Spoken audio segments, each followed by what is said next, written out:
Just like the street lights lit this town, like a fire in a blaze, gotta burn it down. Can't be afraid to leave this out. We got this far, don't know how. I see danger in your eyes. They know we'll burn down the night. Coming just like the sunrise. You know that we gonna let it out. Tonight, we gonna let it out. Tonight, we gonna let it out. Just like the sunrise, we gonna let it out.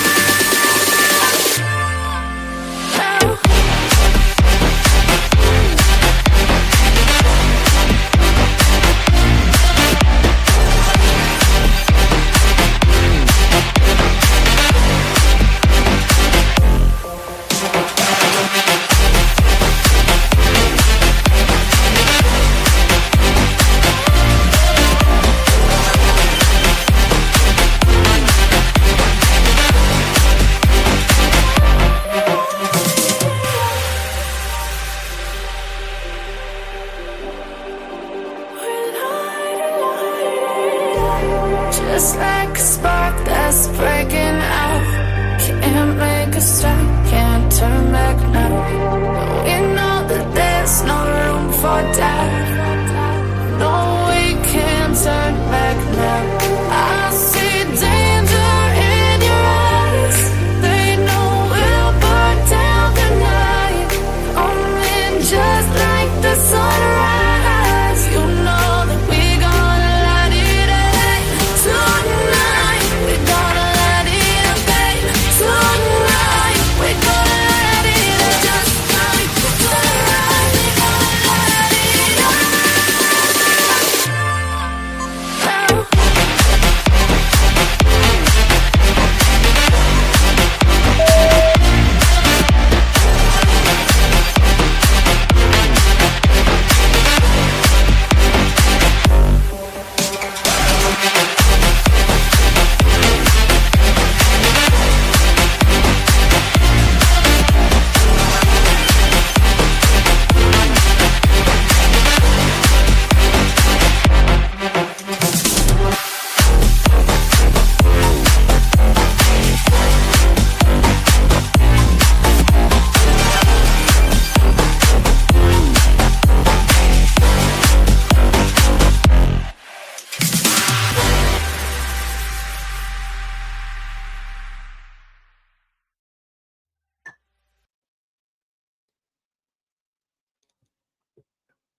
Hey guys, and welcome in. Welcome in. Welcome to Sunday Night Live with your host, me, Tanya. If you're new to the channel, hi, hello, welcome. My name is Tanya or TitaniumBuilt. You can call me either or.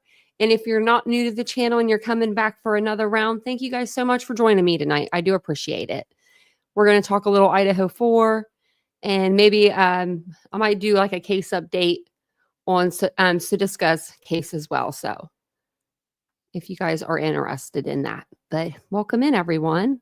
It's good to see you guys. Hopefully you had a good weekend and you didn't get too much bad weather. I know the weather's been pretty crazy, and it's been pretty crazy even here in Ohio the last, today? I think today and yesterday maybe? Or wait, maybe yesterday was nice. But today it's been terrible. It's been rainy all day. Look at that, Mary Beth coming in number 1 tonight. Hey, Catherine. Hey, Ladybug. Or did I say Ladybug or Mary Beth? I can't remember now. Mary Beth, and Ladybug. Hey, Princess. Hey, Dawn. It's good to see you guys. Hey, Lolo. Welcome in. Hey, Doodlebug. It's good to see ya. Mike, you're not new. Thanks for having me. Well, thanks for coming. Hey, Karina. And if I missed you, I'm sorry. Welcome in, everyone. It's good to see you. Hey, Tennessee Cow. Thank you very much. I appreciate that. Hey, Tony. Starting to feel a little better? Well, good. That's good, Doodlebug. There's been some stuff going around. I almost got sick. Hey, Andy. I kind of did get sick, I guess. I was under the weather. But I wasn't like real sick. Hey, Will B. It's good to see you. Hey, Janet. It's good to see you. I don't know if anybody else is really live. Like, I feel like tonight, like today, nobody was really live. I don't know if you guys felt the same way, but I couldn't find anything live.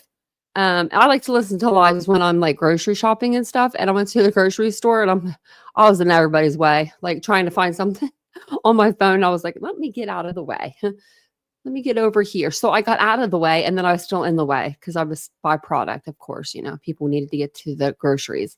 And I'm like trying to get to where the lives were. But I guess everyone's sleeping today. Maybe sleeping off last night. Maybe everyone went out last night for St. Patty's Day. Because what is it? Tomorrow, St. Patty's Day is tomorrow. Happy St. Patty's Day, by the way, in case I forget. Happy birthday to my brother. I don't know how else to really tell you happy birthday, Anthony. But happy birthday. No, really, I don't. I went to get on. Normally you get on Facebook, like if you're going to tell someone happy birthday, that's like the thing, like, either message them or text message them, right? Well, I don't think I have my brother's new number. I think he got a new number, which I think I should have just texted the old number. I didn't think about that, but I think he got a new number. So I didn't even like try to text him. And I went to get on Facebook and his Facebook was like gone. Like, I don't see it. And I'm just like, my brother's not really into social media anyway, so maybe he deleted it. But I'm just like kind of concerned because nobody ever wrote me back after I wrote my sister-in-law and was like, where's my brother? Tell him happy birthday. Hey, Janet. And who else I saw someone else come in. Cooterville Lake lifeguard. I love that. Welcome in. And Sue Ann, welcome in. It's been kind of boring, hasn't it? Oh, really?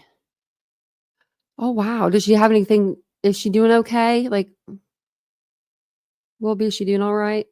I feel bad. She had a really, really, really good daughter. Ministry of Defense, Cooterville. I love it. Speaking of Cooterville, I hope our girl's okay over there. Jay is for Justice. She's in Florida and they're going to be hit with, I don't know what side she lives on, but JLR's side's getting hit with tornadoes, I guess. I hope everyone's safe. Hey, Deborah. I hope everyone, wherever you guys live. Hey, Miranda. Oh, well, good. Well, I'm glad it recommended me. Hey, 12 Gauge. Welcome in, everybody. Hey, Lisa from Mississippi. Are you doing okay? Lisa, are you okay? She's on the west side. That's the side that's getting hit. I hope she's okay.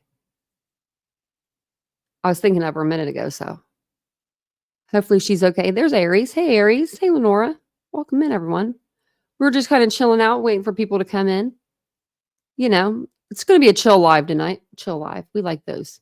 If you guys missed last night's live, it was a pretty good live. We did there was a new Idaho podcast that came out, so we listened to that, and then I also put that out as a pre-recorded today, just the podcast version, like just the podcast part of it. That way, if you didn't want to watch the whole live, which I think we were only on live for a little over an hour last night, so it wasn't like our lives have been pretty like short lately. They haven't been like too terrible to where you have to, fight to stay awake through them or anything. So tonight we're going to do, though, I found this website a while back and it goes in to a lot of details, and whoever runs this site, they're really good at what they're doing.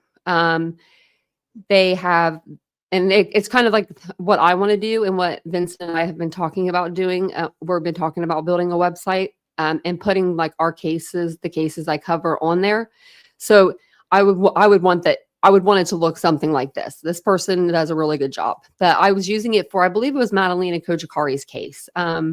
Even though I know everything in that case, I think we were using it as like a timeline or something to kind of like go over. But they have all kinds of cases on here. They have Sebastian's case on here. They have, we used it for Ellen Greenberg for the pictures for the autopsy. They weren't like autopsy photos, but they were like the photos that were that showed the wounds, but they were like 3D kind of renditions.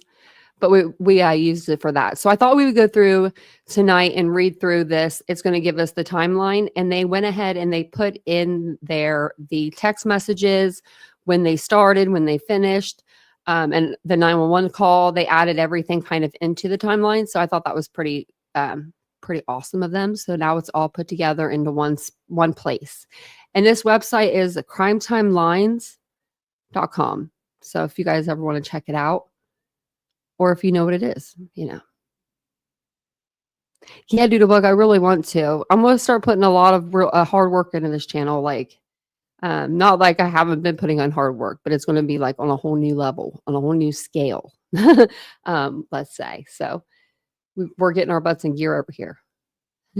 But no, yeah, I just want to I wanted to be able to do a website, and then there'll also be like things connected to the website too that you guys can go and you'll be able to do.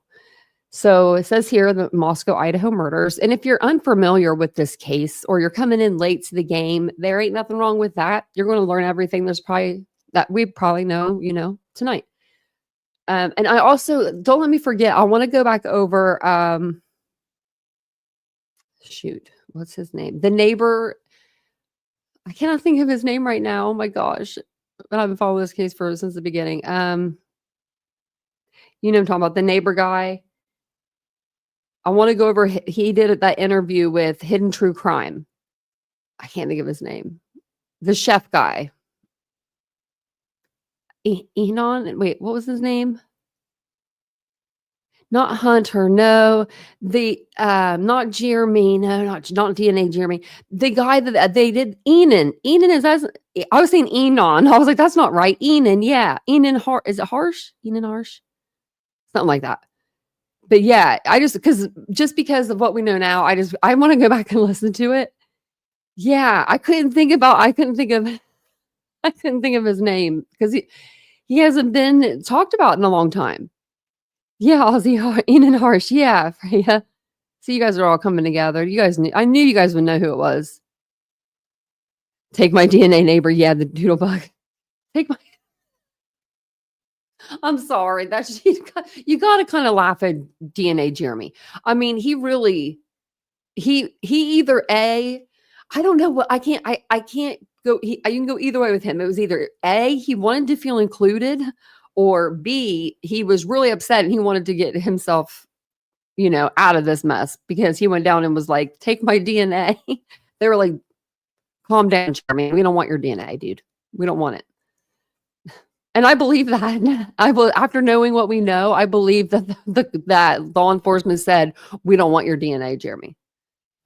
So the off-campus residence and its occupants says during the fall 2022 semester, 5 female University of Idaho students shared a rented off-campus house in the rural college town of Moscow, Idaho. The 3-story home had 6 bedrooms with 2 rooms on each floor. And I forgot to do one thing. Let's see. I'll just paste this in, and then we'll paste the StreamYard link over here if anyone wants to come up and say anything. I forgot to do this in the beginning. She's doing great. She's found Jesus. Been sober for 1.5 years. That's great. I didn't see her. Thank you. Thank you, Wilby. That's now that's what we want to hear. That's what we want to hear. That's really good. I hope that her and her, Jasmine, maybe they can build a relationship, because that's just sad. Hey, Against All Logic. I like that name. Hey, Ashley Higgins. Okay, let me get to my page real quick so I can just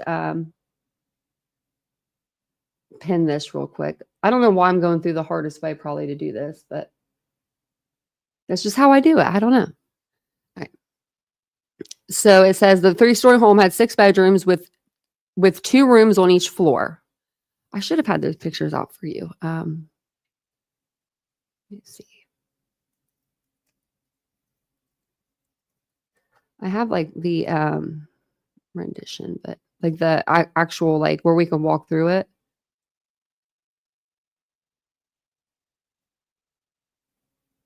But if we're going to read through this and I'm going to give you some visuals, I'll at least share this with you. So the first floor had 2 bedrooms, second floor had 2 bedrooms, and then the third floor way up here where the balcony is, it had 2 bedrooms as well. Hey, pancakes.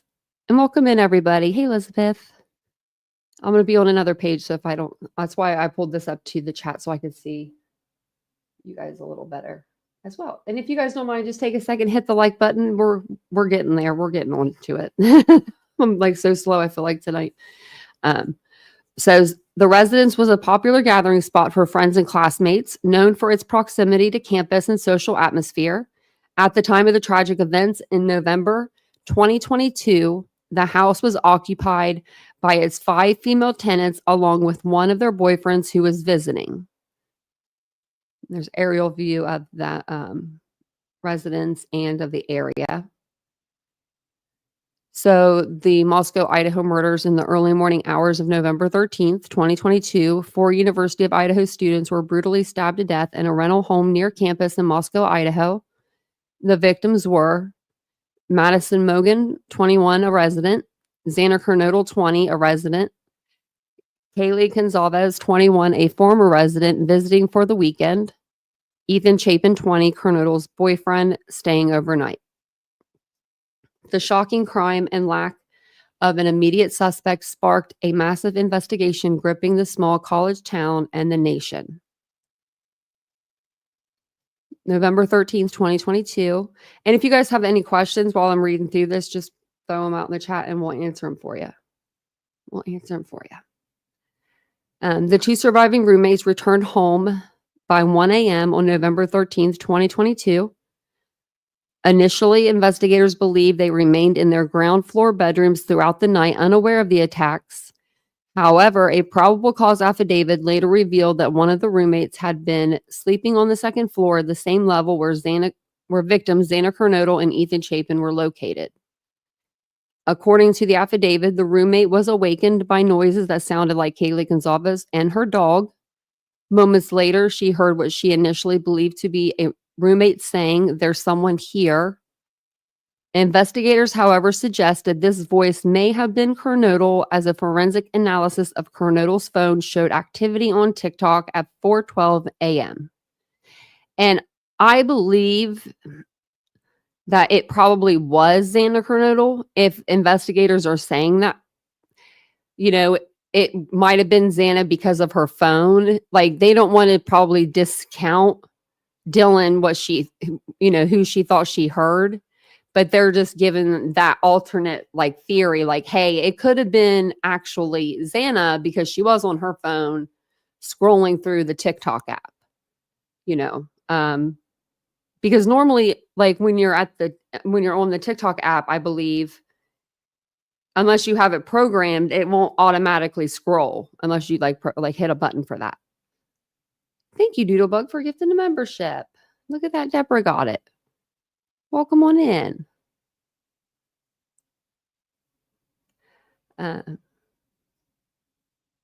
Now, where were we? According to the affidavit, this roommate was awakened by noises. I read this, sorry. Okay. The roommate opened her bedroom door twice in response to the disturbances. The second time, she heard crying coming from Kernodle's room and a male voice softly saying, "It's okay, I'm going to help you." And that was around 4:17 a.m. That's when a nearby security camera recorded whimpering sounds and a loud thud, and repeated barking from Gonzalez's dog. When the roommate opened her door a third time, she saw a tall male figure dressed in black with a mask covering his mouth and nose walking towards her. She described him as 5'10" or taller, athletically built with bushy eyebrows.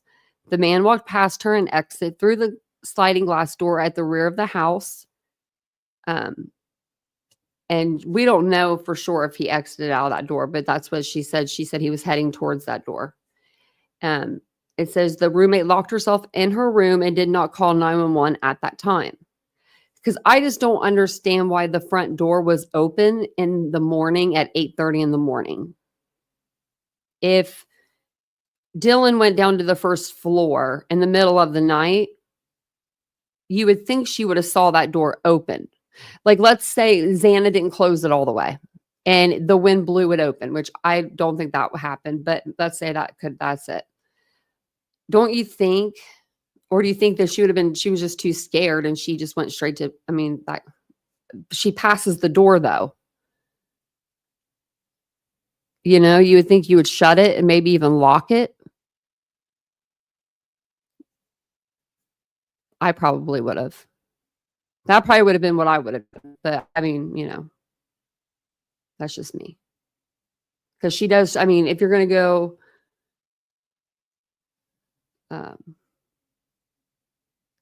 she's going to come around this corner here.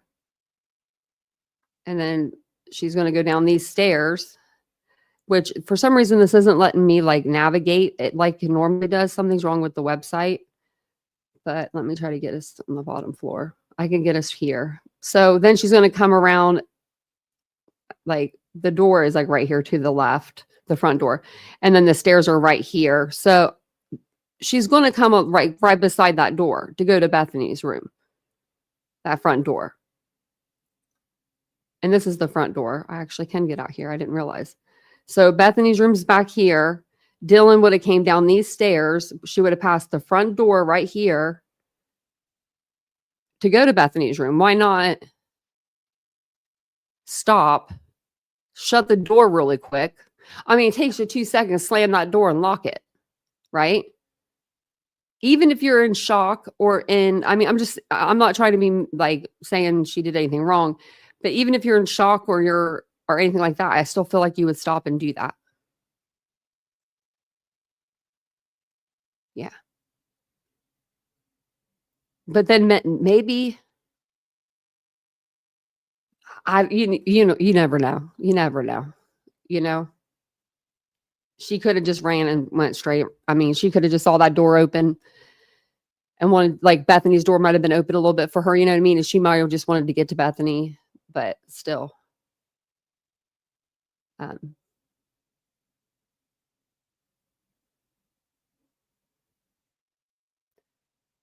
When the roommate, I think we read this part, but yeah, we did. Okay, so this is the crime scene investigation. The 4 victims were discovered fatally stabbed on the second and third floor of the house. Madison Mogen and Kaylee Gonzalez were found together in Mogen's third floor bedroom, while Xana Kernodle and Ethan Chapin were found in Kernodle's second floor room.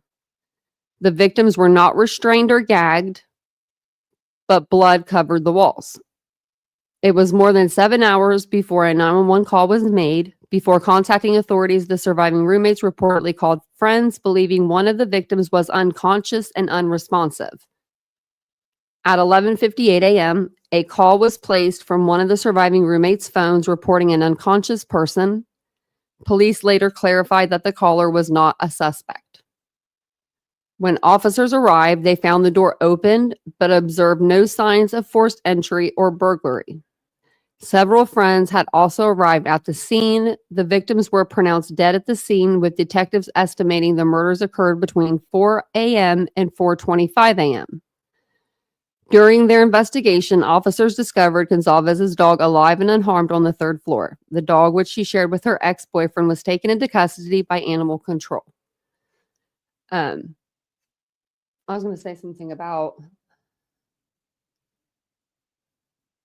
the front door, but I can't remember now. Do you remember the back door with the chairs? That they had like the chairs so that the back door couldn't be opened. So who placed the chairs there? Like, did the cops place the chairs there, or did one of the victims, I guess you would call him, one of the roommates, after Brian Kohlberger left? Because that looks like something that a homeowner would kind of do, like not the police. Like, I feel like the police would like have a better system to keep a door shut than that.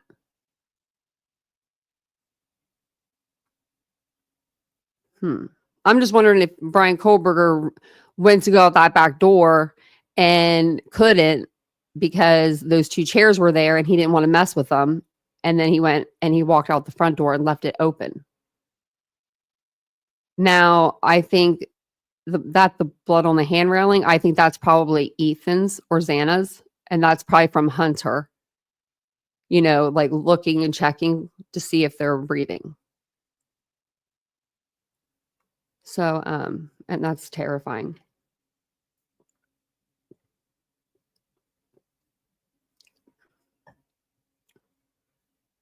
The police did it. You think they just put a stick there like everyone else does? You know what I mean? Like everyone puts a stick there usually. Because that little bar that comes on those doors, that thing is the most chintziest little thing I've ever seen. Like we live upstairs, so we don't have one, but like the bars that come on the doors, they're like as thin could be, the thinnest metal. I mean, I could bend it with my hands. So it's just weird too that Xana's dad was there the weekend before fixing locks. And then this happens. Like if it was the bedroom lock he was fixing, why didn't Xana say, hey, our door lock is broke? He surely would have went to Lowe's and got stuff to fix the main door lock, I would have been like, forget about your bedroom door. I'm going to work on the main lock, that like, so everybody's safe. Maybe she just didn't think to mention it to him. So it says in the early morning hours, or in the early morning of November 13th, 4 University of Idaho students were found fatally stabbed at an off-campus house in Moscow, Idaho. On December 30th, Brian Christopher Kohlberger, 28 at the time, was arrested in Monroe County, Pennsylvania, and charged with 4 counts of first-degree murder and 1 count of felony burglary. You wasn't invited in that house, sir. November 12th, 2022, at 2:30 p.m., so this is the day, before the homicides. At 2:30 p.m., Kaylee called her mom, after sending pictures and telling her about how much fun she and Maddie had at the Pi Beta Phi party last night. At 4 p.m., Vandal football home game against UC Davis. Between 8 and 9, Ethan and Xana attended a party at the Sigma Chi fraternity house on campus. And then at 10:15 p.m., Kaylee and Maddie left the home.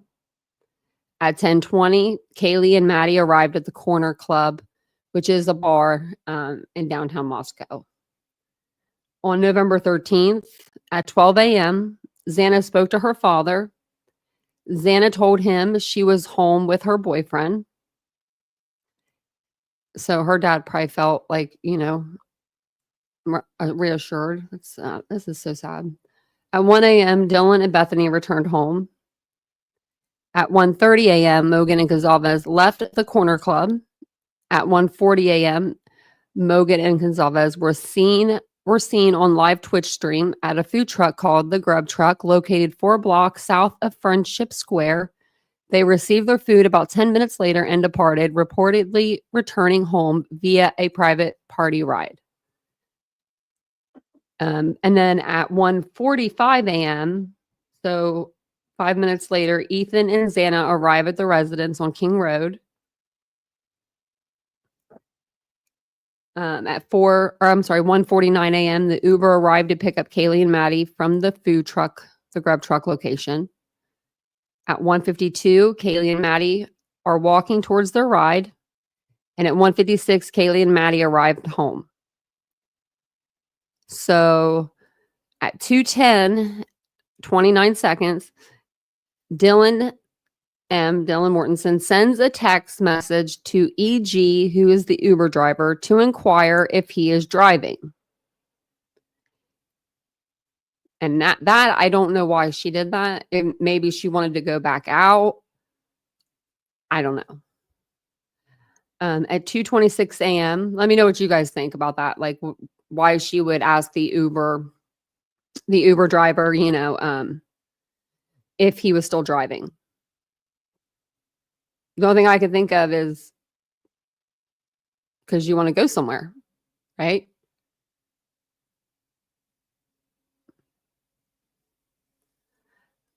Oh, man, I got to go over on this side. Hey, Harlow.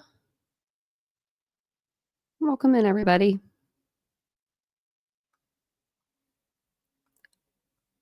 Okay.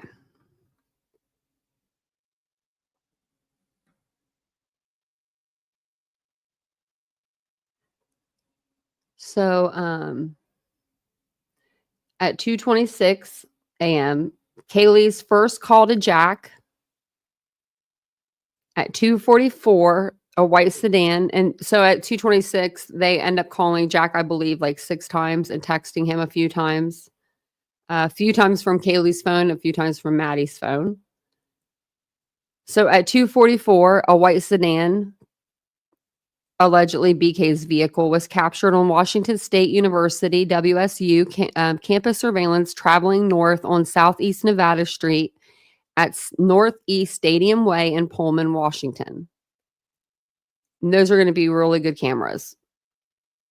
At 2:53, the same white sedan is seen traveling southeast on Nevada Street, heading towards State Route 270, which connects Pullman, Washington to Moscow, Idaho. At 2:40, multiple calls were made from Gonzalez's phone to her ex-boyfriend. Similar calls were made from Mogan's phone. At 3:26 a.m., the white sedan traveling westbound in the 700 block of Indian Hills Drive. The vehicle does not display a front license plate, and those are going to be the roads that are directly behind their home on King Road. At 3:28 a.m., continuing westbound on Steiner Avenue at Idaho State Highway 95. And then at 3:29 a.m., multiple sightings of the white car near 1122 King Road. The vehicle makes 3 passes by the residence before leaving via Walenta Drive. This is unusual as the King Road area is a residential neighborhood with limited traffic during these hours. At 4 o'clock in the morning, DM is awoken by what she believes is Kaylee Gonzalez playing with her dog in an upstairs bedroom on the 3rd floor. At 4 a.m., Xana Kernodle is awake and receives a DoorDash delivery. Shortly after 4 a.m., DM hears a female voice believed to be Gonzalez say something like, "There's someone here." But it could have been Xana as well. DM's first door opening. So DM looks out of her bedroom but does not see anything when she hears the comment about someone being in the house. So she pokes her head out. She hears there's someone here. She doesn't say like, "Well, who's here?" I don't know why I just thought of that, but I would probably say that like, "Well, who's here? It's 4 in the morning. Who's here?" Right? I don't know. But I have a loud mouth. So maybe she was just like, she heard that and she just, I guess she just retreated back into her room. She didn't care who was there. Maybe she was just ready to go to bed, and she's like, "I don't care who's here." Shortly after 4 a.m. Oh, I already read that. Sorry. At 4:04, the white sedan enters the area again for the 4th time. It is seen driving eastbound on King Road, stopping and making a 3-point turn near 500 Queen Road, apartment number 52, driving back westbound on King Road. The vehicle appears to struggle to park or turn around before continuing to Queen Road and the King Road intersection, where it makes another 3-point turn before heading eastbound again on Queen Road. At 4:12 a.m., Xana Kernodle reportedly is awake during this period. Forensic evidence suggests Kernodle was using her phone around 4:12 a.m. This is DM's second door opening. So then DM opens her door again after hearing crying sounds from Kernodle's room. She then hears a male voice saying, "It's okay, I'm going to help you." At 4:17 a.m., a nearby security camera recorded sounds of whimpering, a loud thud, and a dog barking multiple times. DM's third door opening, third and final door opening. Well, actually, she had a fourth door opening. Sorry, she had a fourth, forgot. Third door opening, though. DM stated she opened her door for the third time after she heard the crying and saw a figure clad in black clothing and a mask that covered the person's mouth and nose walking towards her. DM described the figure as 5'10" or taller, male, not very muscular, but athletically built with bushy eyebrows. The male walked past DM as she stood in a frozen shock phase. The male walked towards the back sliding glass door. DM locked herself back in her room. And I could totally see that going down like that. And I believe I would have done the same thing. I would have been like, oh, who the hell? I would have been frozen. Some stranger in your house. I don't know. There's people that are fighters in that instance and people that are like freeze up, people that flight. I think I'd probably freeze. I'd be stunned. I'd be like, yeah, I would be stunned. I don't even think anything would be like, come out of my mouth. Really, Aries? People are so wrong.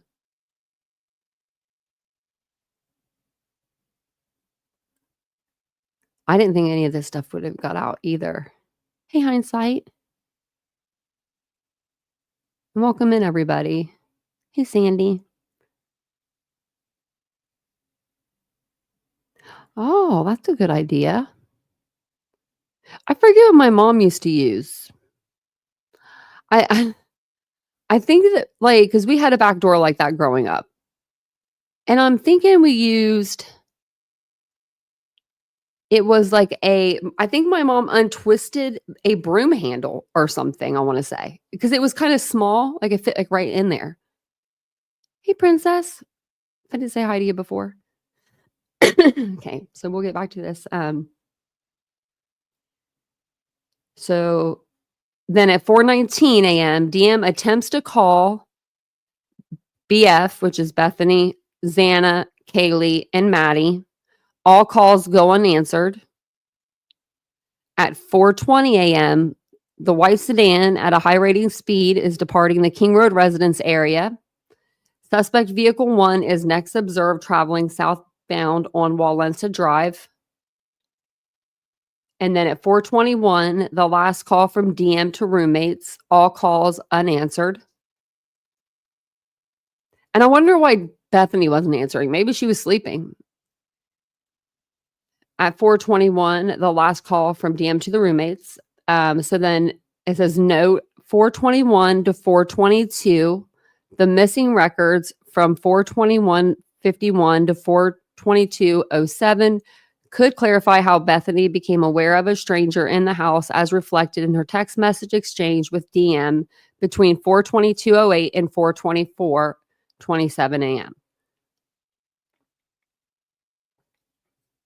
And this is the reason why in the probable cause affidavit, it says in there that the unalivings happened between like 4 o'clock and 4:25 because they were texting each other up until almost 4:25 a.m. That's what I'm getting out of it. So I'm going to abbreviate their names, or actually I'll say their names. All right, I'm going to abbreviate it. DM to BF. No one is answering.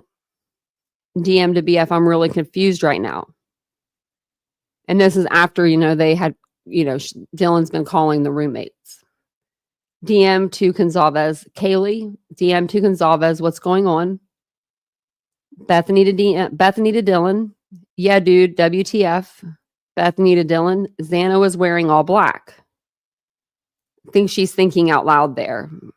Dylan to Bethany, I'm freaking out right now. Dylan to Bethany. No, it's like a ski mask almost. Bethany to Dylan, STFU. Bethany to Dylan, actually. Dylan to Bethany, like he had something over his head and little and mouth. Dylan to Bethany. Bethany, I'm not kidding. I'm so freaked out. Bethany to Dylan, so am I. Dylan to Bethany, my phone is going to die. Fuck. Bethany to Dylan, come to my room. Bethany to Dylan, run. Bethany to Dylan, down here. That's, man. I would be, I'd be terrified to run from my bedroom. Like, even right now, if I was in my bedroom, I could make myself be scared to run to the other side of my house. You know what I mean? Like, is there something out there? Did I hear something? You know, like, you think you hear stuff sometimes? Just imagine, like, you really know someone's in your house for sure. You saw them and you got to run downstairs to try to get to safety. No, I would be so scared. So, in my opinion, very brave to do that. I probably would have just hid in my closet or under my bed or something. I don't know. So then at 4:24, Dylan calls Ethan and the call goes unanswered. At 4:24:58, Dylan texts Bethany, I'm scared though. I believe that's what that's supposed to say. At 4:25, and like she's even like messing up her like text and stuff too. Like she's so like overwhelmed, I believe, when she's trying to text out these messages. 4:25, Bethany responds, yeah, I know, but it's better than being alone. And then at 4:27, so a couple minutes later, Dylan calls Gonzalez. It goes unanswered. Dylan calls Kernodle. It goes unanswered. And then at 4:32, Dylan sends a text to Gonzalez, please answer. And then at 4:32, that's the end like of the text thread as we know it for that time, period. So Dylan must have then ran down to Bethany's room. I guess, I don't know, within either before she calls Kaylee, because there's like a minute and a half there. So she could have like definitely ran right down the stairs. Or after the 4:32, the please answer, she went down to Bethany's room, I believe. And then I guess they end up falling asleep somehow, you know, probably worked up, shock, all the things. They wake up in the next morning. Dylan sends text messages to Gonzalez and it says, please answer. To Mogan, are you up? And to Gonzalez again, are you up? No answers. At 11:39, DM texts her father, BM, but these texts are not introduced as hearsay. I really wish we knew what they said. I'm going to say it probably went along the lines of something like, Dad, I saw somebody in my house last night. I can't get a hold of my roommates. And maybe they're used to just texting each other and not like being in each other's personal space. Maybe she thought if the door was closed that they might have been in class or something. I don't know. But she does text her dad, and I wonder where she just texted. I wonder where she asked him. You know, she knows she was asking for advice on what to do. So at 11:39, or that's when she texts her dad. So then 11:50, DM receives a text from Jay saying, bro. And I don't really know what that's about. At 11:58, DM calls EA. At 11:51, DM receives another text from Jay. 11:56 a.m., Hunter discovered Xana's body and instructed roommates to call 911. A 911 call is placed to Whitcomb Dispatch Center from a surviving roommate's phone.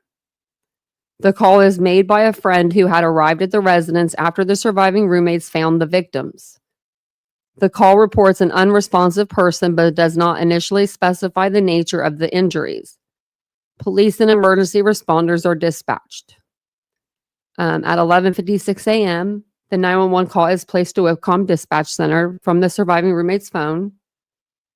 The call is made by a friend who have arrived at the residence after the surviving roommates found the victims.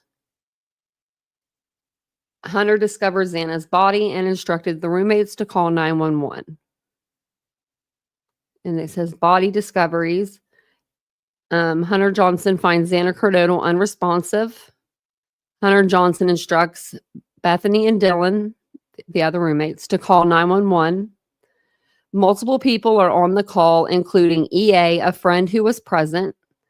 The 911 call is placed to Whitcomb Dispatch. Callers initially believe Kernodle was unconscious from drinking. And I don't know why they thought, like, I don't know why they didn't see or they didn't register the the biological evidence, like, all in the house. I mean, it had to be everywhere, or at least in those areas, right? I mean, you can't get stabbed and not bleed out. Like, I mean, unless someone's helping you, you know what I mean? Like, it, and obviously there was no one, nobody was helping these guys. I don't understand why they didn't, like, you didn't hear it in the background, them saying it. Hunter didn't say there's blood everywhere. Like, I would have been screaming that,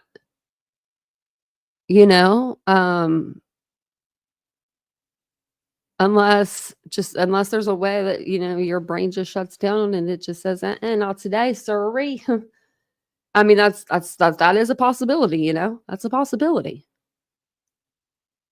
Hey, Texas Tornado. Hey, Jeff, welcome in. Welcome in, everybody. If I didn't see ya. So she describes the masks in two different ways. The first time she described the masks, it covered the nose and mouth. That's what we've been hearing since the PCA came out. But then on, I believe, the 911 call, they say it covered his forehead. I don't know if it was the 911 call, but they say it covered the forehead and, like, the mouth or something, like, to where maybe it was like, I don't know. At this point, I don't know.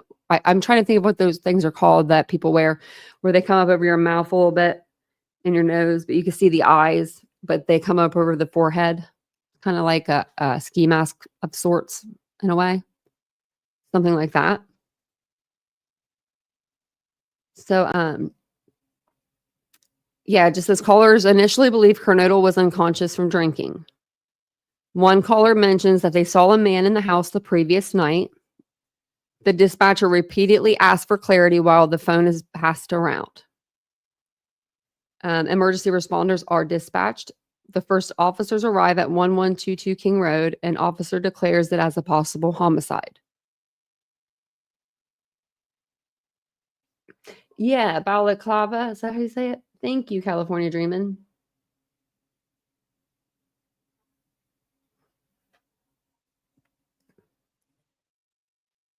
Janet says it's called tunnel. Yeah, tunnel vision. It could be. Yeah. I know. I mean, just in general, I know when you go through a trauma, your brain you could be talking, walking, doing all the things, but your brain will not pick up that memory at all. It just won't. It just will not do it. So, I mean, it could have been something like that where they're looking, but they just can't process that thought. And that's so sad.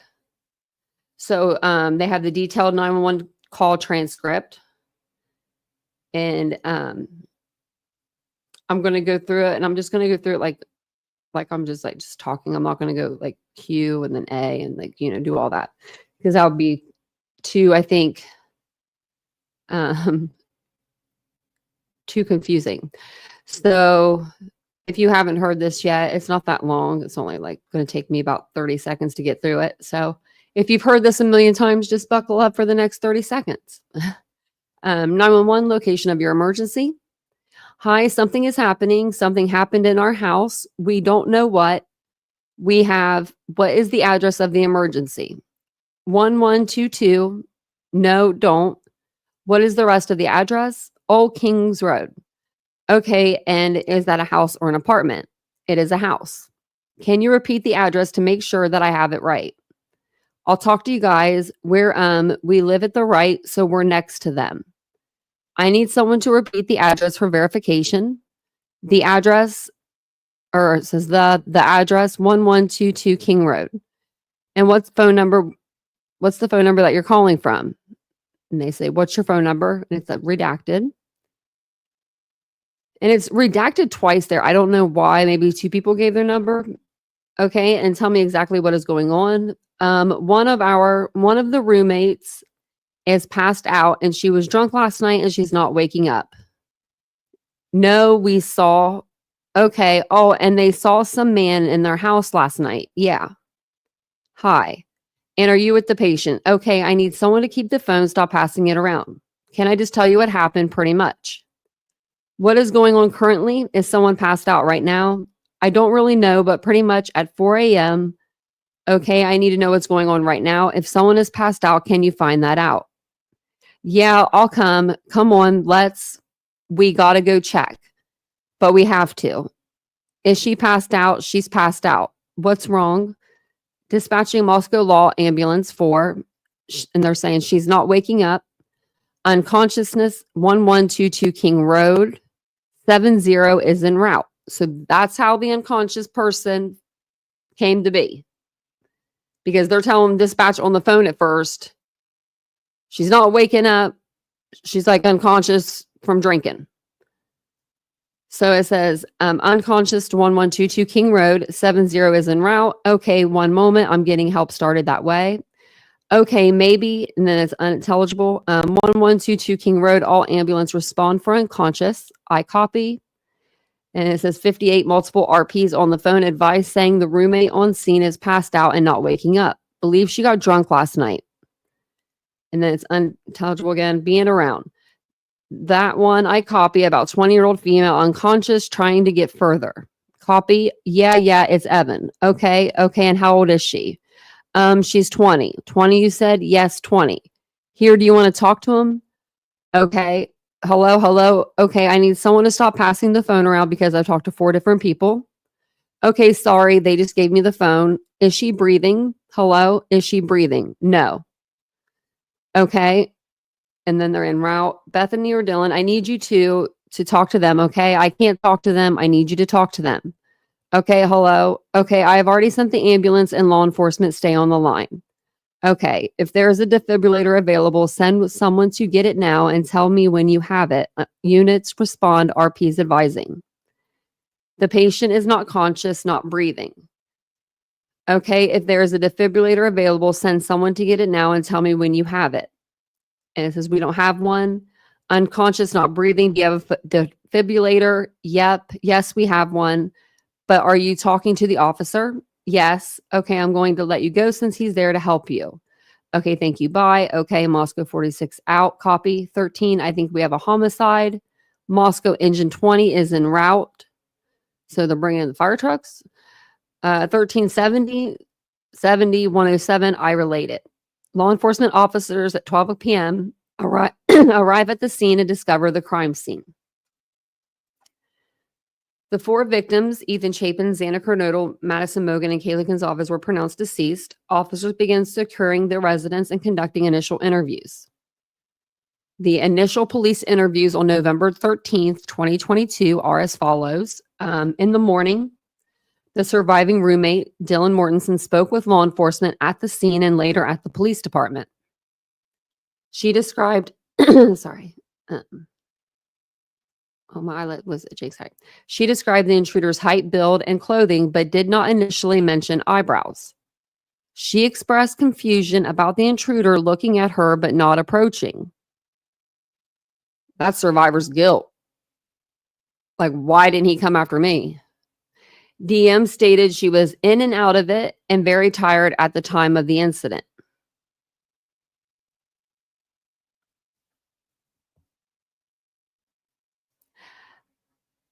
Now, Dylan, girl, Dylan, that wouldn't wake you up? Seeing a stranger in your house? It could make you more tired, I guess. I don't know.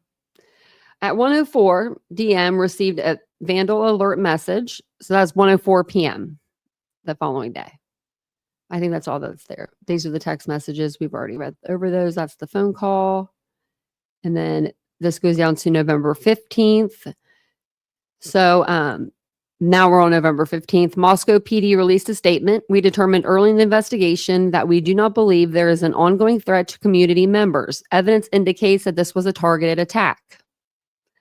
And then on the 16th, they came out with their press conference. And I remember us watching that because that's when we officially, I think we talked about that this case the night before. I put out a pre-recorded video. I used to do pre-recordeds back then, not lives, really. This case is what got me, I think, into doing lives. Actually, I know it is. But we watched the press conference. That's probably one of the first streams I ever did, actually. So November 17th, 2022, autopsies revealed the victims were stabbed multiple times and some had defensive wounds. And let's see, it says release right here. Yeah, this is for immediate release. Kathy Mabbitt, date of release, 11/17/22. Date of pronounced death, 1/13/2022 at 12 noon. And has their names.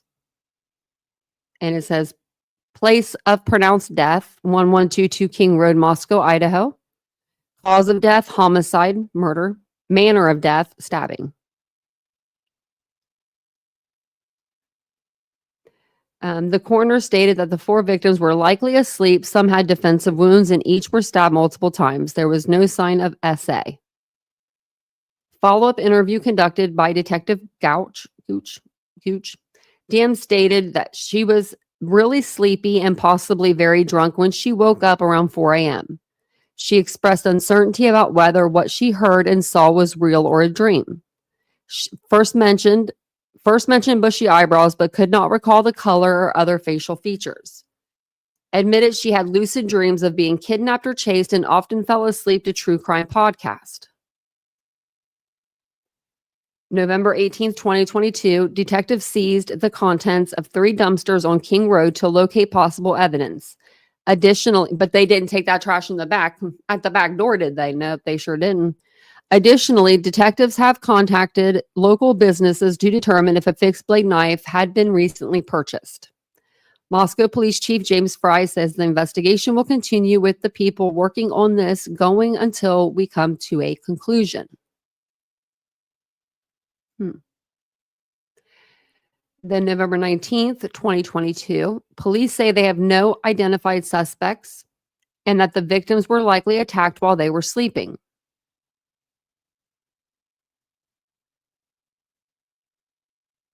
Wow, it doesn't take a rocket science to do the math and seduce that probably, like, I would say that some of them victims were awake. Like Xana was probably awake. Ethan was probably either half asleep or awake. And that's just my personal opinion on that. Now, I don't know about, I think Maddie was probably sleeping, of course, and Kaylee was probably asleep. But I do think that Xana and Ethan could have been awake. Moscow PD detectives continue to look for a weapon. The type of knife thought to be used in the attacks is believed to be a fixed blade knife. So then we get to November 25th, 2022. Governor Brad Little has directed up to $1 million in state emergency funds for the ongoing investigation. There was a stabbing in Pullman, Washington, and the 2021 double stabbing with 1 death in Salem, Oregon. While these cases share similarities with the King Street homicides, King Road, there does not appear to be any evidence to support the cases are related. November 27th, 2022, there were 78 calls for unusual circumstances and 36 requests to check the welfare of loved ones, an increase from 70 and 18 respectively for all of October. Wow. Well, people were scared, during those 6 weeks. First, the officers come out and they say it's not targeted. Then they say it is targeted. Then they say the house was the target. Then they say the people inside the house was the target. It was like, what? Get your story straight and then come back and let us know. November 30th, 2022, Moscow PD detectives confirmed the victims were located on the second and third floors of the residence. Moscow PD detectives seeking help from residents and businesses within the area of West Taylor Avenue, West Palouse Drive, River Drive, Highway 95 South to the 2700 block of Highway 95 South East boundary, and Arboretum and Botanical Garden West boundary. Investigators announced they are looking for occupants of a white Hyundai Elantra seen near the crime scene. That was November 30th. November 23rd, we're going to go back in time. I don't know why we're doing that, but we are. Moscow PD do not believe the male Kaylee and Madison attempted to contact numerous times on November 13th is involved in this crime. Kaylee mentioned having a stalker, but detectives have been unable to corroborate the statement. December 1st, 2022, additional new interview. Why is that? Oh, yeah. Okay. So the additional interview with DM, it says DM described the intruder again, but stated she did not see his eyes. She saw one or two bushy eyebrows. She did not remember their shape or color. Expressed continued confusion between what was real and what may have been a dream. Initially thought the intruder was a fireman. I don't know why. Like, I'm trying to... was he wearing a fireman's, like, outfit? We thought he was wearing the Dickies. Maybe he was wearing that underneath of something. But... or maybe she saw the knife in his hand. She just... her brain went towards axe. That's an axe. Like, I mean, they look nothing alike, but I don't know. I'm just trying to read this girl out.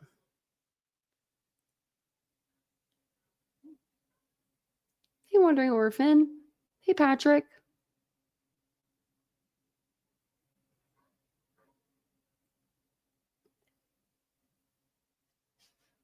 You think that Dickies, she thought the Dickies coveralls looked like a fireman? Could have. Yeah, I mean, could have. Yeah, definitely could have. December 7th, 2022, Moscow police confirmed they have received thousands of tips about the Hyundai Elantra. Detailed timeline of law enforcement investigations of Brian Kohlberger, December 2022 to January 2023. So December 6, 2022, investigators obtained a search warrant for DoorDash. December 19th, 2022, investigators identified Brian Kohlberger as a suspect using investigative genetic genealogy, the IgG we've been hearing about. In the same day, law enforcement then began compiling further evidence to justify a warrant for his arrest. December 21st, 2022, investigators obtained aerial photographs of Kohlberger's family residence in Albrightsville, Pennsylvania. These images were used to assess entry/exit points, surveillance placement, and logistical planning for an arrest. AKA, where can we blow the doors off of? You know, basically. December 21st, 2022, investigators are, sorry, I read that part. December 23, 2022, law enforcement drove by Kohlberger's parents' house. This was part of pre-arrest surveillance to confirm his presence at the residence and monitor any potential activity. Wonder what they saw that night. Wonder if he was doing anything like, you know, out of the norm and that on that night too.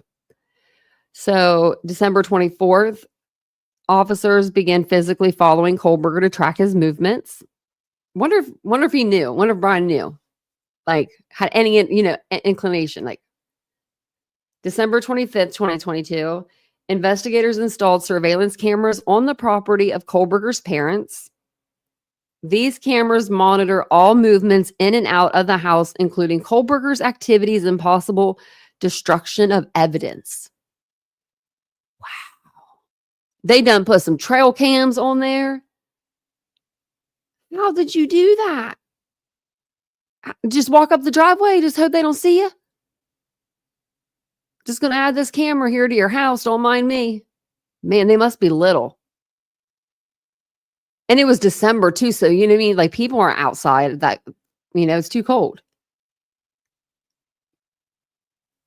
But can you imagine the officers wearing like all black in the dead of night, like, army crawling, putting these cameras up?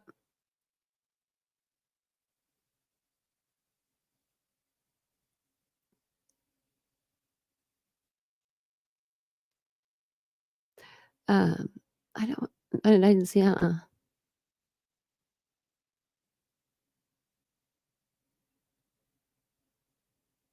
Yeah, yeah. I mean, a blanket, or if she had a portable carpet, you know what I mean? Like in her room. Cause I know that the rooms were all, wood floors, but it could be pillow or blanket. Man.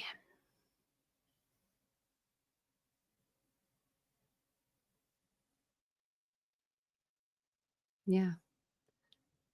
Bundy. Yeah. If Bundy can do it, anyone can do it, I guess. Right. Um,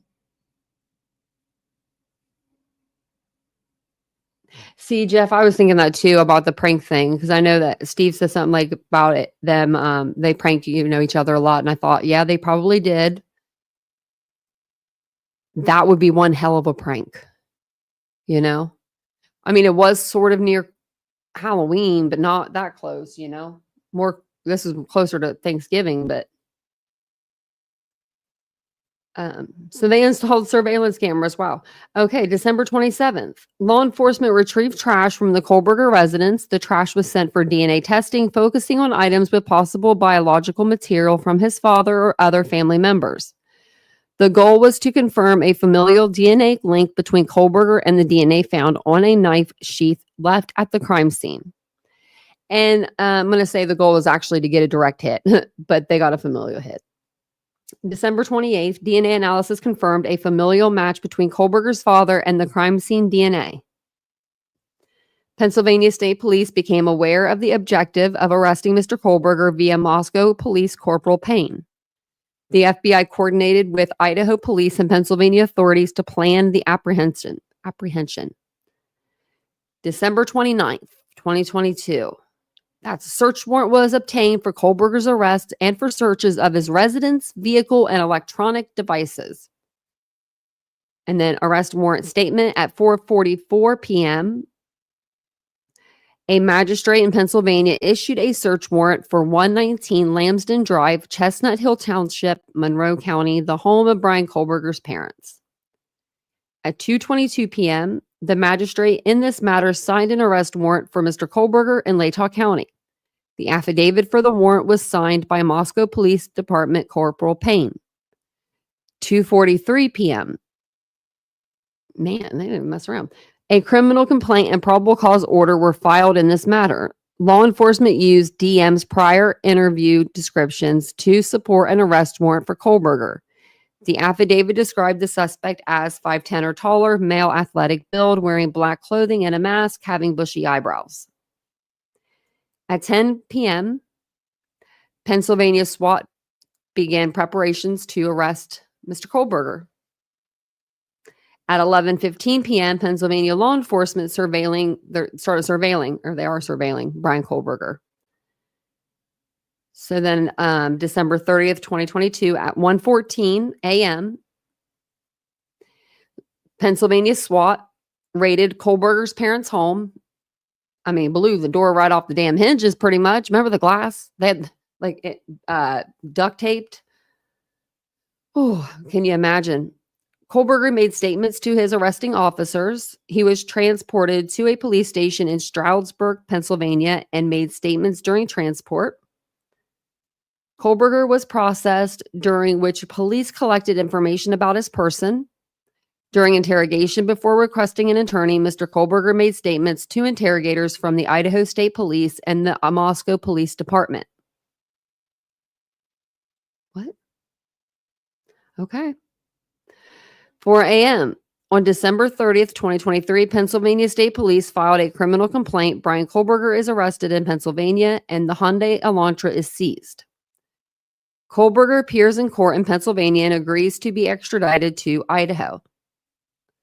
Smart. I mean, don't fight that. It's just stupid to fight that. December 30th, 2022, post-arrest interview with Dillon, and it was conducted by Detectives Lake and Tolson. DM saw Kohlberger's mugshot online but did not recognize him as the intruder. Reaffirmed that all she remembered was bushy eyebrows, black clothing, and some sort of mask.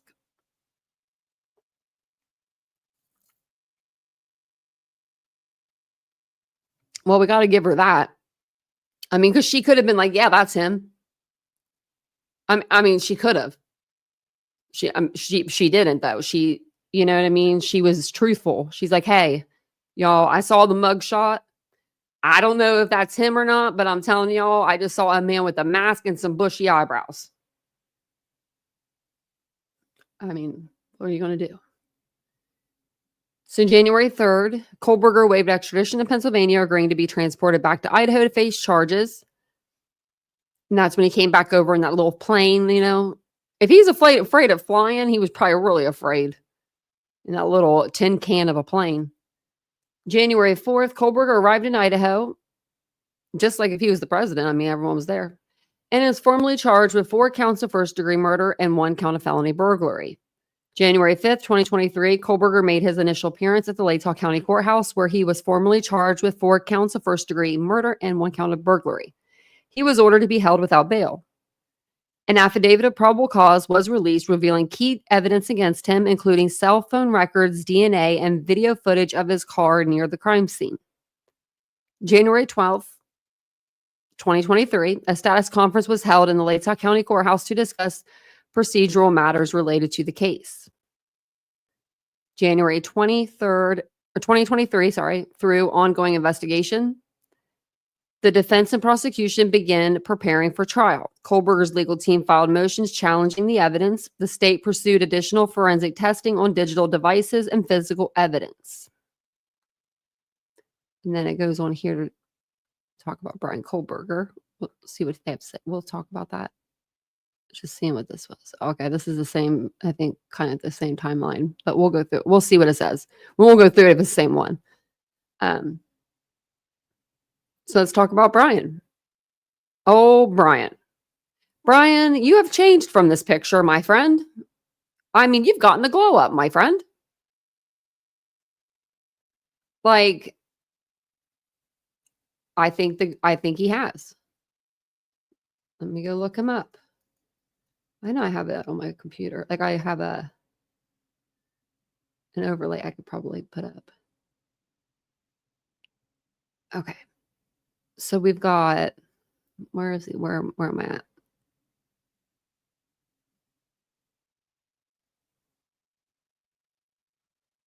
We got him here. This is his Latah County Jail mugshot. And then Ann Taylor got a hold of him, put a suit on him, put some gel in his hair, made him look, I don't know, did something to his face. Looking like a whole different person. How are we supposed to know? This is like a filter on, filter off kind of deal.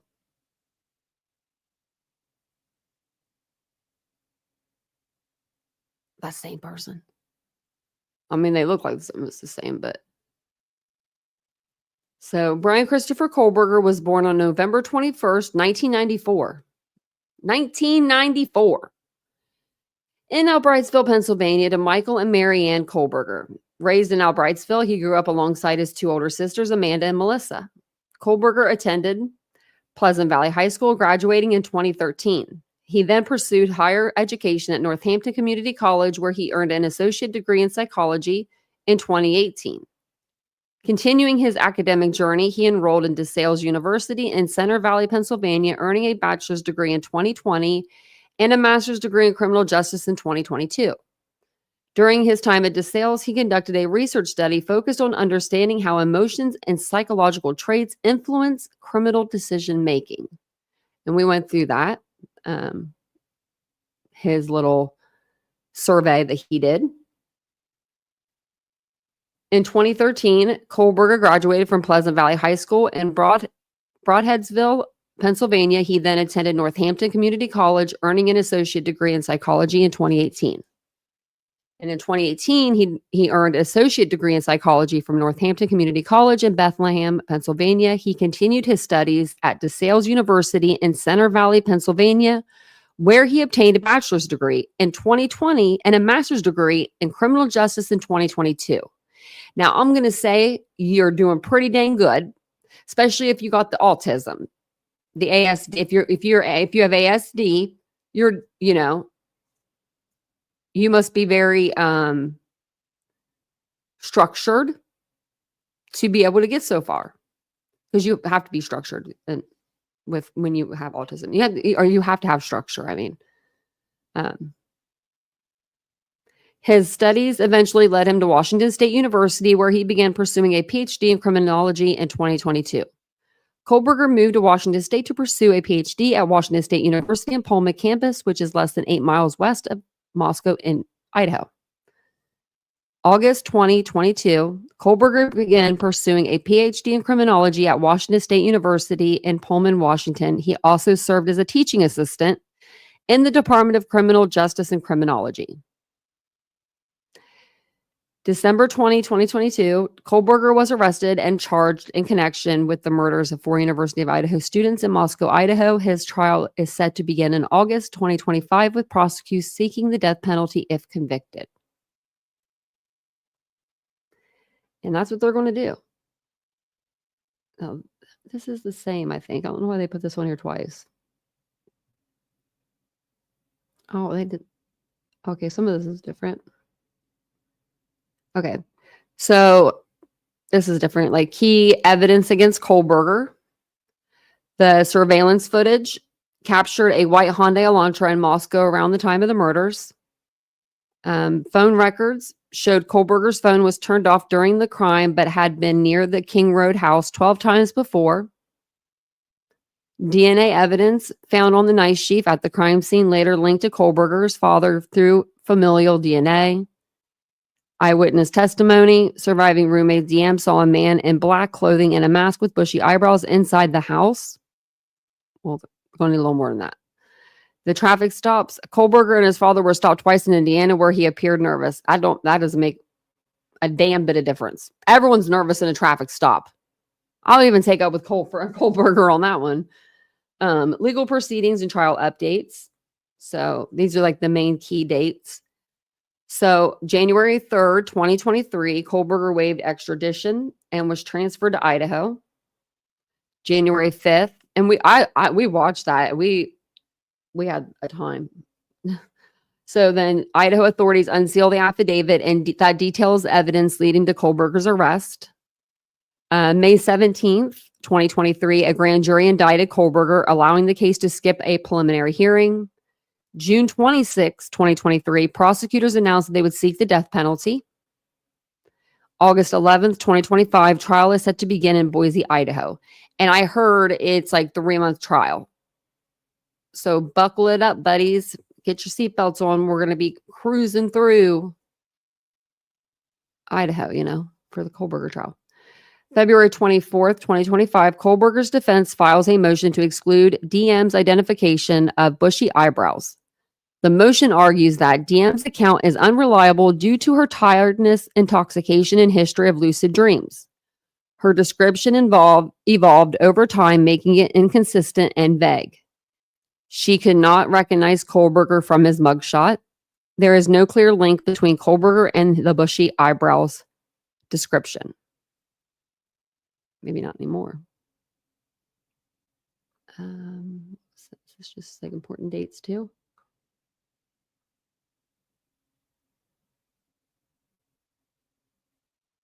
Looks like it. Looks like these are just. Yeah, it looks like they were just like dates. We'll go back up to those. And then these are all of his. Geez Louise. That's a lot. That's not even all of them. I don't think, because The last document is the order granting leave to exceed page limit.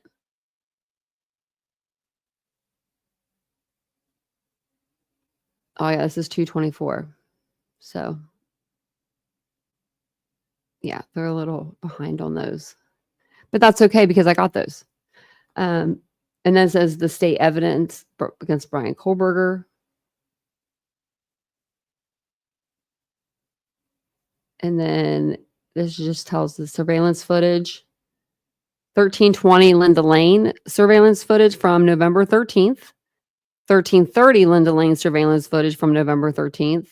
The Albertsons that he went to, surveillance footage from November 13th.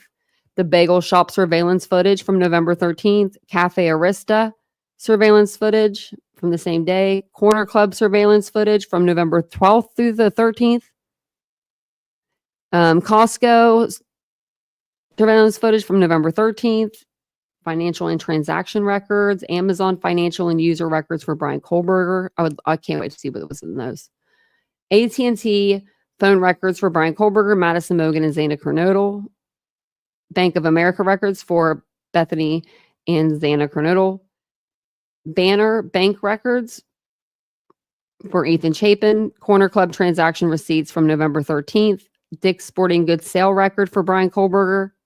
And Dick's, they do sell the K-Bar knives, but I think they only sell them online. I'm not sure, though. They could, if it's another state, like especially Idaho, they probably have them in store there, like bigger hunting out there. So Discover financial records for Kayla Gonzalez, DoorDash records for Xana Kernodle and Ethan Chapin, Elon financial records for Kayla Gonzalez. And then they want the educational records. They want the DeSales University student records for Brian Kohlberger. Surveillance footage of suspect vehicle. Investigators tracked the white Hyundai Elantra using multiple surveillance cameras from various locations, including 1125 Ridge Road.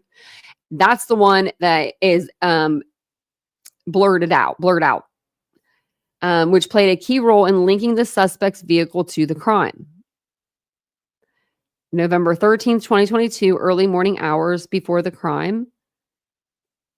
Washington State University, says campus Pullman. 2:44 a.m., surveillance footage captures a white sedan on WSU campus traveling north on Southeast Nevada Street at Northeast Stadium Way. 2:53 a.m., the same vehicle is seen traveling southeast on Nevada Street towards State Route 270, heading in the direction of Moscow, Idaho. November 13th, arrival in Moscow, Idaho. So arrives on Steiner Avenue and Idaho State Highway 95, Moscow, Idaho. 326 to 328, surveillance footage captures the white sedan traveling westbound on Steiner Avenue near Highway 95. The vehicle does not display a front license plate. And then they have the 1122 Ridge Road at 3:30 a.m. The white Hyundai Elantra is captured on surveillance at 1125 Ridge Road. Investigators use this footage to track the vehicle's movements leading towards 1122 King Road. The footage at 1125 Ridge Road does not provide a continuous link to the crime scene, which the defense later challenges. Okay. At 3:29, multiple sightings of the suspect vehicle near the crime scene at 1122 King Road. The vehicle makes 3 passes by the residence before initially leaving via Wallenta Drive. At 4:04, the white Hyundai Elantra returns to the King Road area for a 4th time.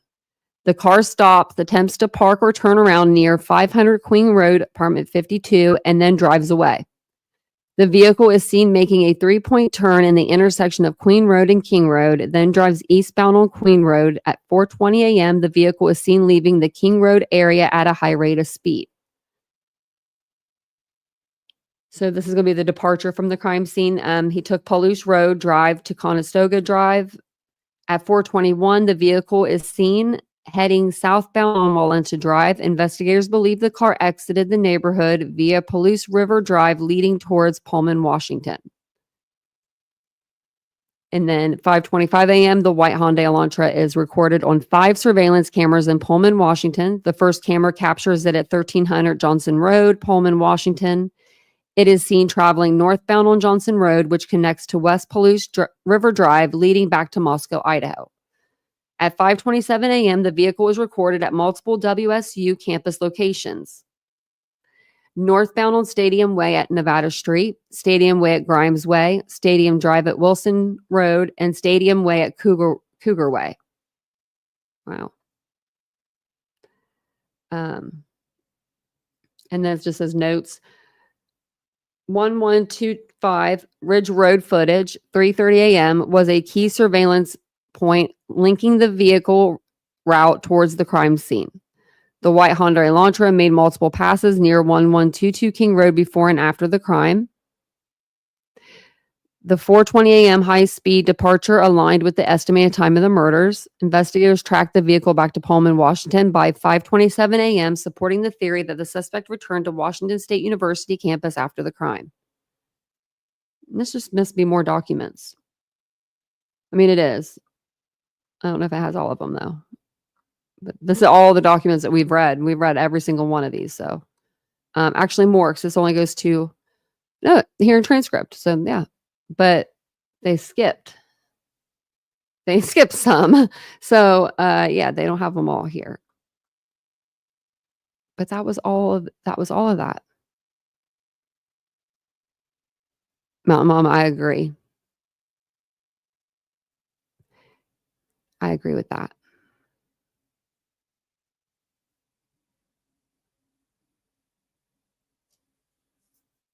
Yeah, Texas tornado. And it's good to have everybody here. Thank you guys for coming and supporting the channel tonight. I appreciate it. We got a lot of new names in the channel. We've been covering this case since it happened. You don't think he was a lone wandering orphan? I do. I think if he had someone with him, he would have been caught way before he was. I think that he's a man of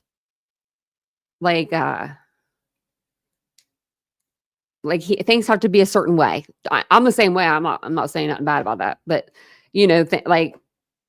he's precise, I feel like. And I just feel like if he had someone with him, they would have to be on his level, right? Like you would have to be on the same level of like wanting to go in and unalive 4 college students, I feel like one person would be like, maybe I'm just a little tired tonight. Or maybe, the other person just like isn't on your level of hyped up, or isn't on your level of keeping a secret, or isn't on your level of not getting blood everywhere, or, their DNA everywhere. I don't know. We sat here for the 16 minutes that it took that he was in the house for. And did we sit here for the whole 16? Because that's a long time. I think we did. But I think we listened to a video while we waited.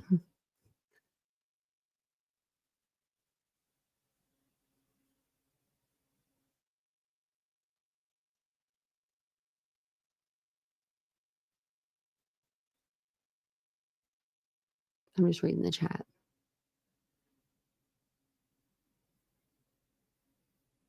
Oh, yeah. He was no weakling. No, not to do this. You got to be strong to be able to do this, huh, JD? You'd have to have some stamina. Oh, no. Wondering orphan over your nose is okay.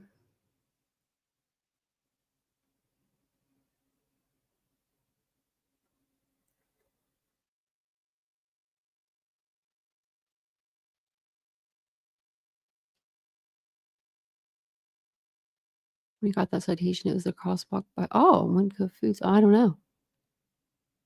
I just know it was near the school. Or it was at the school. Yeah, I think that he caught Ethan at a bad time or something, And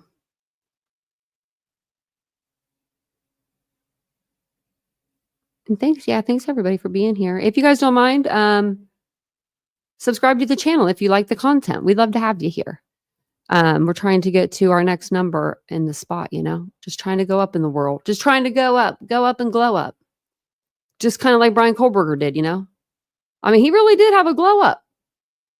This guy doesn't look the same.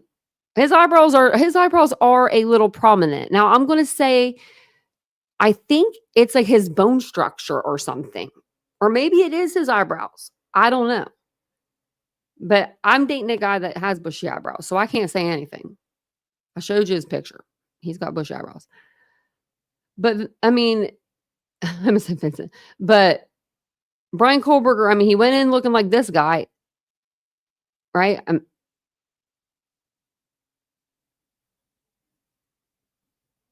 Look at that guy. And then she literally just put a suit on him. Probably said, "Hey, pluck your eyebrows while you're in there." No, they won't give you tweezers, but so I don't think he's doing that in jail. But could be.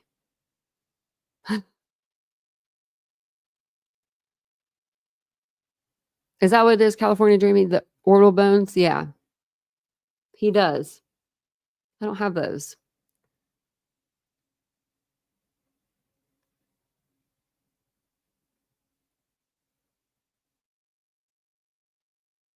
He might have trimmed them up.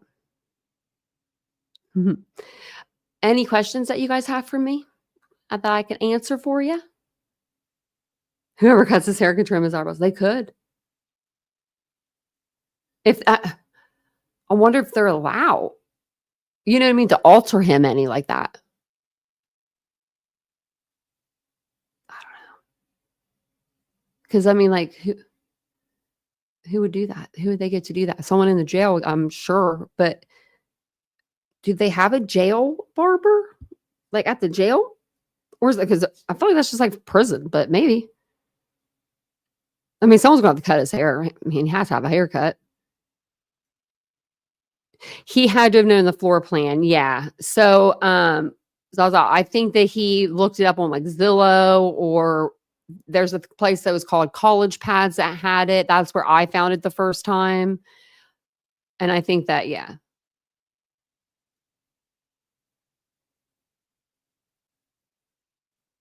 Yeah. Maybe he like trims them. Yeah. They throw that 2 cent razor at him every morning. Remember when he came in and he had like his chin was all cut up? I ain't gonna lie, that was pretty funny. Just because, he never had to shave with a razor to where it was like cut. You know what I mean? Like where it cut his face like that. It had like no guard on it. So Betsy said, "How long you been dating this guy?" Who, Brian Kohlberger? Me? Is that what you mean? Is that what you mean? Me?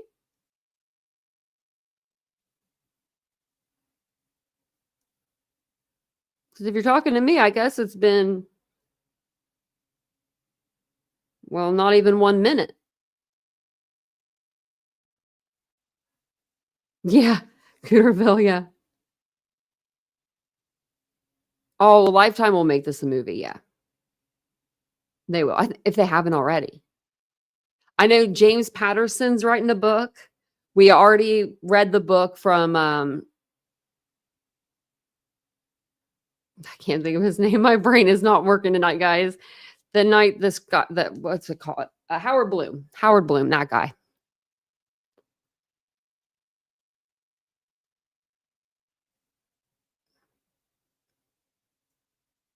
Bloom, yeah, thanks, PJ. I was like, what's that guy's name? Damn. Hey, Lord Mama. It was a good live. You have to scroll, you have to rewind. Elizabeth, I don't know if I could have either. Oh, no, I am. Betsy, I am. No, I am. I am dating a guy with bushy eyebrows. We've been together 9 years. I'm sorry. I thought I was dating Brian. I was like, I guess in 1 minute. Yeah, he's got the bushy eyebrows. I showed them to you guys. I mean, he just does. They're like 2 little caterpillars on his face. But he said the other day he thinks that they're thinning out, and then I felt bad because he's getting older like me. He said, I think they're thin. I think I said, well, I think I saw a white one. He was like, oh gosh.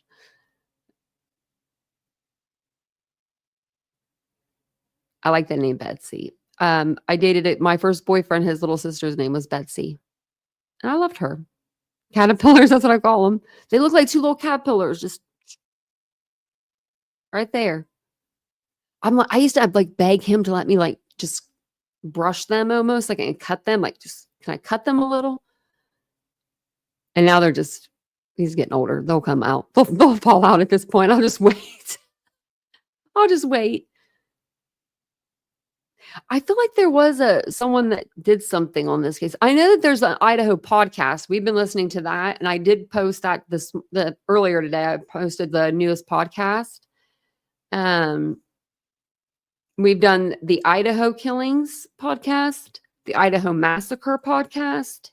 We've done documentary after documentary. We did the Fox Nation, like where you had to like the ones where you had to like buy them and to watch them. I still have a Fox Nation account to this day, 2 years later, but you never know. You never know when you're going to need it. But we got those on, and they're all underneath my Idaho playlist. So if you guys are bored and you're like, hey, I want to watch something that's Idaho related tonight, I promise you, I've got you. If it was on the internet, I put it on my channel, except for one Dateline episode. And because I was in California, I was on a red eye when that aired. So, and I watched it on the red eye and then we just talked about it. So we never ended up putting that online because I think that they would have got me for copyright anyway. Hey, Wicked. Welcome in. How do you find out more information that's not out there? Well, then you go to somebody that just talks trash, talks crap about this, like this case, Oh, thanks, California Dreamin'. I appreciate it. And we'll be hitting up Idaho. Basically, this is it's a huge case for the channel. Brian Kohlberger will be going to trial soon. And we're just going to find out more and more and more and more stuff along the way. So we'll be covering this case pretty hard. I want to go over a couple other cases this week. And so that's what I'm going to do. I'm just going to FOIA because J is for Justice put a FOIA in way back when they declined everybody. And that's why I just never did, because we were just getting what we were allowed to get. Now that we're getting more stuff and we're able to get it, I have a FOIA for them. I have a FOIA for this guy here. We're going to get to know this guy real quick and in a freaking hurry.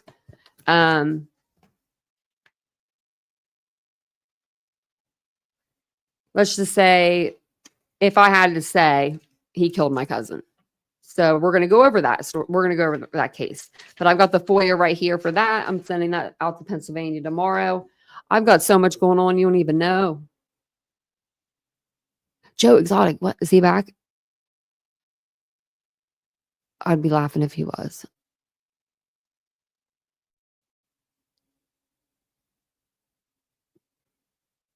Yeah, you can. Yeah, Lord Mama, you can.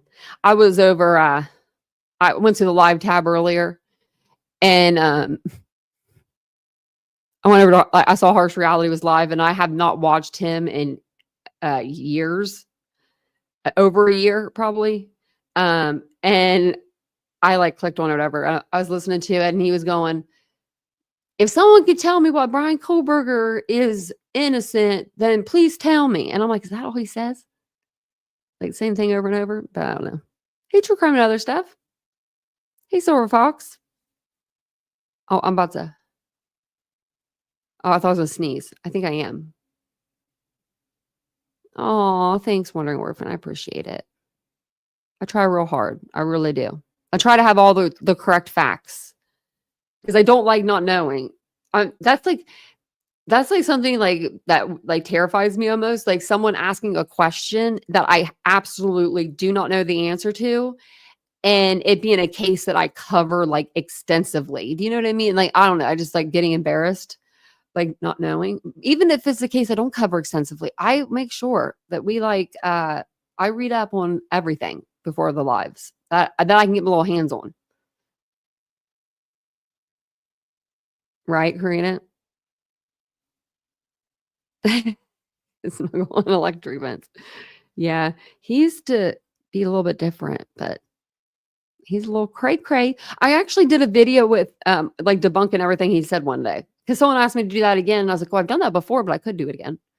Um, but yeah, it was pretty funny. It was pretty funny. I think it was even before I started using StreamYard. It's forever ago. Well, thank you guys all for being here. I appreciate it. Hey, KK, I'm gonna get off here now. Everyone's coming in.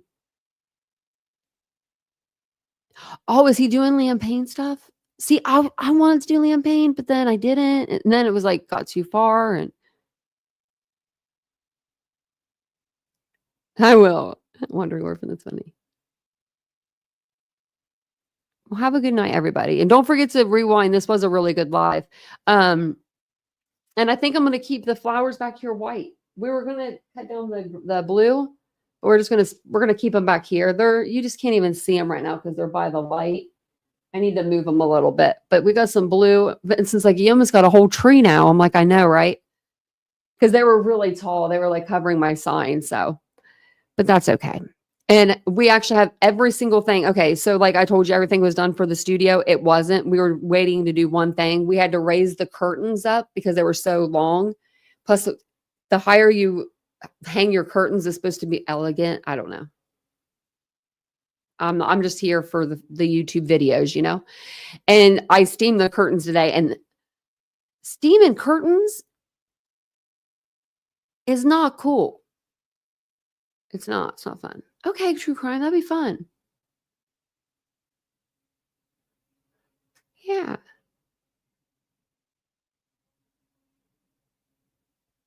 Yeah, I might have to put something behind them. Yeah. I have that one little, or this way, the light. They can all stand steam. Yeah. I did it once. I'm not doing it again. Ever. I have a huge steamer too. Like I have like, one of those big ones. But I was like trying to pick it up to steam it, damn wrinkle. I can see wrinkles in there. So okay, let's just get down to the bottom. I'm gonna post pictures. I'm gonna post pictures like tomorrow or the next day. I'll promise you I'm gonna post pictures of this whole room. And that way you can see it. Because I even have this little sign hung up above the door. I think that is crooked as hell, guys. I ain't lying. I think Are you kidding me? If you see something that's crooked in here too, just mind your own business. Mind your own business. I'm not good. I'm not good at seeing things straight. I should have had Vincent put it up. I thought I could do it. It was, the tapey stuff. You like the neon? I love the neon sign. Hey, Craig. Just getting ready to get off of here. So everybody that's coming in now, make sure you come back tomorrow. I'm going to do a live during the day. So I'll see you during the day tomorrow and tomorrow night. So make sure I got to wear my green tomorrow, because it's St. Patrick's Day. And thank you guys so much about that. I appreciate that. Yeah, nobody is perfect. Oh, I'm always on top messages.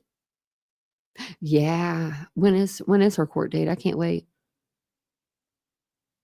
Yeah, mind your business. Thanks. I think it's a pretty good one. I don't know if you can see Vincent's desk here. That's like I'm like, this thing kind of bothers me. I guess I could put this here. This plant. It's a fake plant. Like we used to have. No. We'll keep it like that. But thank you guys for being here. I appreciate it. Oh, 18th. Oh, I'll be ready for it. She needs to go to jail for a little bit. She needs to go and she needs to have a timeout. Sometimes we need a timeout. We do, Sometimes we need one. But I hope everybody's doing okay. I hope the weather's okay where you guys are. Seriously, I hope I've seen the devastation, the tornadoes, the storms. Y'all can keep that crap in Tornado Alley.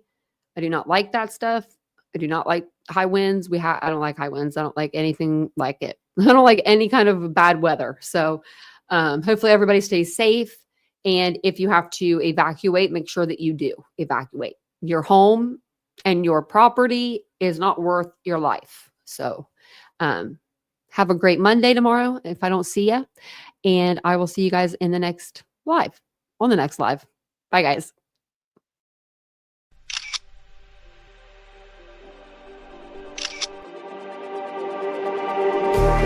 Just like the street lights lit this town, like a fire in a blaze, gotta burn it down. Can't be afraid to leave this out. We got this far, don't know how.